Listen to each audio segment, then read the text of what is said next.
Think of every face you know by heart: a parent, a partner, a closest friend. You have seen each of those faces directly with your own eyes thousands of times. Now think about your own face. You have never once seen it that way, not a single time in your entire life. Everything you know about your own face is secondhand. It always comes through some surface or device standing between you and you.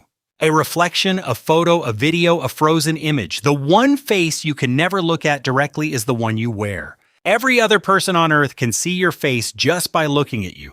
You are the single exception, locked out of the one view everyone else gets for free. And it turns out the versions you do get are stranger and less honest than you think. Start with the mirror, since that's where you meet yourself most often. The person looking back feels like the real you. But a mirror does something quietly deceptive. It flips you left for right. The part in your hair, the crooked little details, the way your smile pulls slightly to one side, all of it is reversed from how everyone else sees you. You have spent your whole life memorizing a face that nobody else has ever met. Your face is not perfectly symmetrical, no one's is, so the flipped version and the real version are genuinely two different faces, which leads to one of the small cruelties of being human. You usually dislike photos of yourself. A photo shows your face the right way around, the way the world sees it, but to you, that correct version looks subtly wrong. In 1977, 3 psychologists tested exactly this. Theodore Mita and his colleagues showed people 2 versions of their own face. One was a normal photo, the other flipped to match their mirror image. People consistently preferred the mirror version, the one they knew. Then the researchers showed those same photos to the person's close friends. The friends preferred the opposite one, the true photo. Each side simply liked whichever face they had seen more often.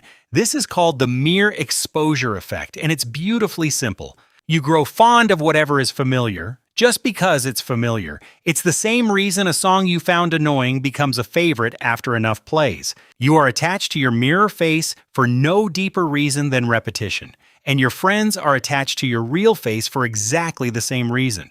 Neither of you is right or wrong about which looks better. You're each just loyal to the version you happen to know. So the version of you that you love is the one almost no one else ever sees. By the way, mirrors don't really flip left and right at all. That part is a trick of interpretation. A mirror actually reverses front and back, pushing your reflection away from you. Your brain just insists on reading it as a left-right swap because that's what makes sense of a face.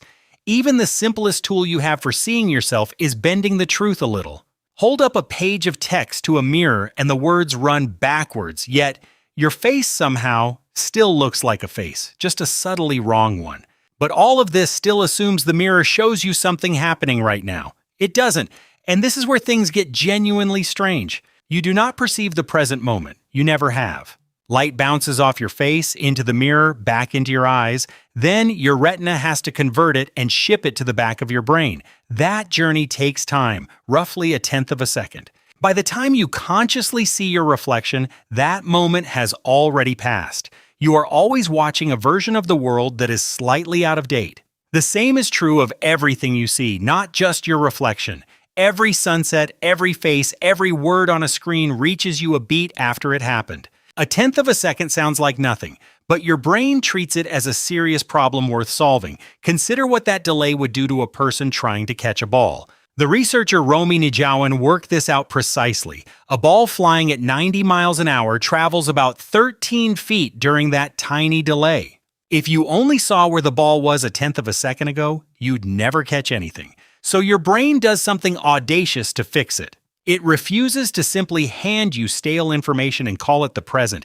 It predicts. Instead of showing you where things were, it guesses where they are now and shows you that. Nijawan proved this with an illusion in 1994, published in the journal Nature. Your visual system constantly runs slightly ahead of reality, filling the gap with a forecast. The world you see is not a recording of the present. It's your brain's best prediction of a present it cannot actually access in time. Think of it like a live stream with a built-in delay, where the broadcaster guesses ahead to seem live. Your entire visual world is that kind of educated guess. Now apply that back to your reflection. The face in the mirror isn't even the delayed truth. It's a prediction your brain made about a face it sees a fraction of a second late. There's an even sharper example hiding in that same mirror. Try to watch your own eyes move from one side to the other. You can't. You will only ever see your eyes already arrived, never in motion. Stand close to a mirror and flick your gaze from your left eye to your right. The eyes simply teleport, with the trip between them missing entirely. This isn't because the mirror is too slow, it's because your brain switches your vision off during rapid eye movements. Those quick jumps are called saccaties, and you go briefly blind during everyone.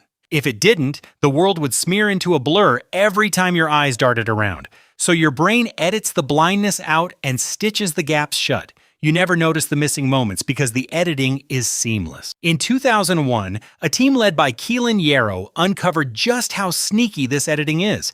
They found that after your eyes land somewhere, your brain backdates what you see. It pretends you were already looking there slightly before you actually were. This is why a ticking clock sometimes seems to freeze when you first glance at it. That first second feels too long because your brain stretched it to paper over the blink. So stack it all up and look at what the mirror really gives you. A face that's flipped the wrong way around, delayed by 1/10 of a second, then predicted forward to hide the delay. With the moments of motion deleted and the seams invisibly sewn together, that's not a window onto yourself, that's a heavily edited film, and you're cast as a stranger in it. Every other face you know, you've watched move, blink, and react in real time. Your own is the only one delivered to you pre-edited. If the gap between reality and what your brain shows you is starting to fascinate you, this channel is built almost entirely on that gap. Now here's the part that widens the whole idea. It isn't only your face you've never truly met. Think about the last time you heard a recording of your own voice. Most people wince a little. That thin, slightly higher voice sounds nothing like the one in your head. And the one in your head is the one you assumed was real. The reason is almost exactly the same as the mirror problem. When you speak, you hear yourself two different ways at once.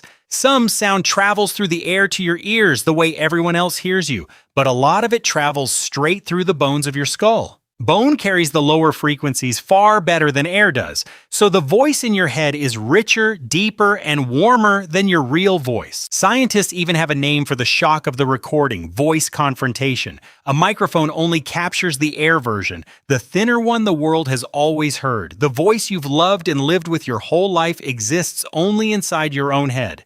To everyone else, you have always sounded like the recording. So this is the quiet, strange situation you actually live in. The face you know is reversed, delayed, and predicted. The voice you know is filtered through your own skull. Both of them are private editions printed for an audience of one. No factory ever made a second copy of either. The you that you carry around inside is not the you that other people meet. There are, in a sense, two of you. The inner one you've known intimately since before you had words, and the outer one walking around in the world that you will never directly witness. Everyone you have ever loved has only ever known that second version, and they've loved it without ever needing the inside view you have. The real face, the real voice, the one you can't quite get to, which is a lonely thought, but also a strangely tender one. The people who care about you aren't fooled by some lesser copy. They know the real you better than you do, at least from the outside. You've been so busy studying the reflection that you missed the original. It's a curious inversion of how we usually think about ourselves. The private inner self feels most real, yet it's the part no one else can reach. So the next time you catch yourself in a mirror, remember what you're actually seeing. Not yourself, but a backwards, time-delayed guess your brain assembled for your convenience. The true face, the one that turns toward the people in your life, stays just out of your reach, which leaves a question worth holding on to. If you've never once seen the face the world sees or heard the voice the world hears, then the person everyone else calls you is someone you have never actually met.